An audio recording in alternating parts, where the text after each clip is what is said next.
Last week, Congressman Pat Tiberi, he's the chairman of the subcommittee on select revenue measures, a subcommittee of the House Ways and Means Committee, held a hearing on tax extenders.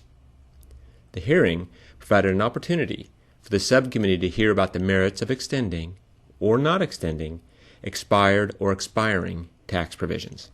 Several lawmakers voiced support specifically for extending the energy production tax credit. Those lawmakers include Ranking Member Neal, as well as Congressman Mike Thompson, Peter Welch, Charlie Bass, and Steve King. Furthermore, the production tax credit for onshore wind and the investment tax credit for offshore wind are important as well, and I hope both will be extended.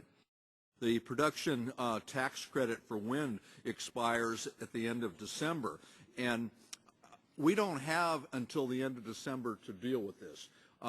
Business owners, manufacturers, energy developers, governments, community groups, they're already making decisions on this very important part of our energy future today. We're losing jobs today because wind energy development is not something that you wake up in the morning and decide, I think I'll build a wind tower and site it this afternoon. You've got to figure out where the wind is, what the wind trends are. You've got to work with community groups, get permitted, raise capital, go to production for these things. You can't do it in a few hours, a few days, or sometimes even a few years. The lead time for wind projects at a minimum is a year to 18 months. And yesterday I met with a group of combat veterans who were very, very outspoken on this issue. And for all the right reasons, including they know firsthand the cost of us being under the thumb of imported energy, and we need to deal with this one up front quickly. I wanted to talk about the production tax credit, known as the PTC. You know, the enormous responsibility of this committee on taxes is quite astonishing, because we do more through the tax code than we actually do through the appropriations process.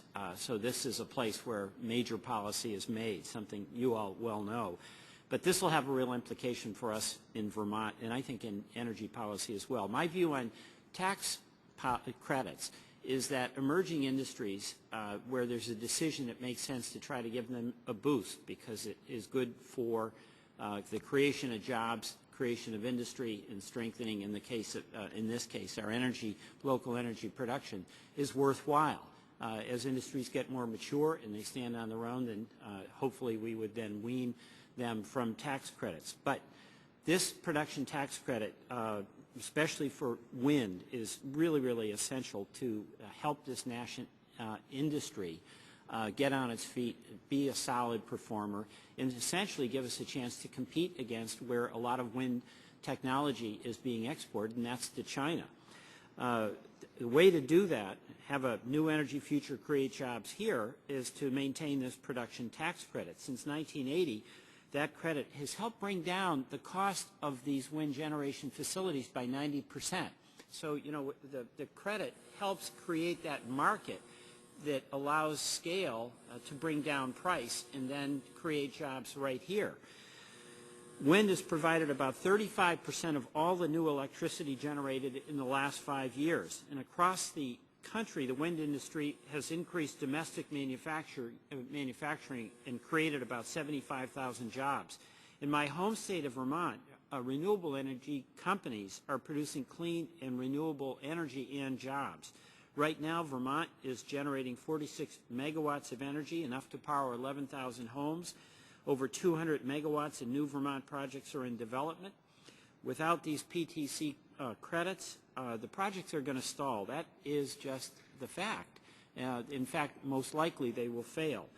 We've got a great company. One of them, called NRG Systems in Heinsberg, provides wind developers, utilities, and turbine manufacturers with the tools needed to measure wind. And because of the uncertainty about the PTC, and uncertainty obviously concerns all of us, they report about a 50% drop in U.S. orders compared with last year. So this PTC is really the lifeblood of making it economical to decide to do wind production. every day that we allow the extension of the PTC to hang in limbo, it creates a lot of uncertainty. I think both sides recognize that uncertainty is no friend of security and investment decisions. So my request is that you include the PTC tax extender in the legislation and bring this to the floor as soon as possible. I hope that this committee, along with the Appropriations Committee and the other committees of jurisdiction, will attend to this priority, that we need to work together to resolve the big issues that face this country over the next year. However, within that context, I think it's important to consider, or in lieu of comprehensive tax reform, the importance of maintaining the production tax credit for renewable energy, which has been around now since 1992. It lapsed, as was mentioned by a previous member testifying, 7 times. The last time it lapsed, which was in 2002-2004, renewable energy, most notably wind energy, fell by wind production installations by 72% very quickly, and this was devastating to the industry. Now, my home state of New Hampshire has a renewable portfolio standard of 25% by the year 2025, and part of that involves the installation of some pretty significant wind capacity in the state, most notably one project which is under construction right now in Groton, New Hampshire. It will produce over $81 million in new economy to the state. It helps us reach that goal of 25% renewable by the year 2025. It's important not only for New Hampshire's economy and for our own legislative or policy objectives, but it's also important for this country to continue to balance the need to develop traditional energy resources with alternative energy resources. And as a member of the Energy and Commerce Committee, I will be working to that end on the policy side. I hope this committee will continue to support the renewal of the renewable energy production tax credit because I really believe that's important for our nation's energy future. I'm here to testify in support of the production tax credit for wind generation of electricity. And I would point out that Iowa has the second highest percentage of our electricity generated from wind of the states. South Dakota is ahead of us. Then also we have, though, developed an industry there over the years. And as I was in the state Senate 15 years ago, I sat down and received a briefing on the future of the wind generation of electricity and in Iowa and then across the country. That briefing identified that our costs were at 15 cents per kilowatt hour, and of course that seemed pretty high at the time and illogical, but they said we will get these costs down to 3 cents. We think we can get them to 3 cents.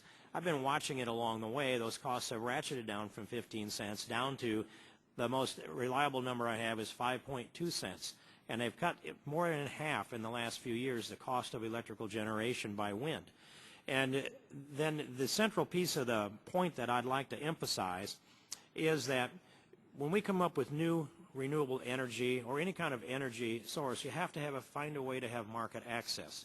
I was involved in the ethanol industry early, been involved in the biodiesel industry, now the wind industry, and my congressional district produces more renewable energy than any other congressional district out of all 435 in America.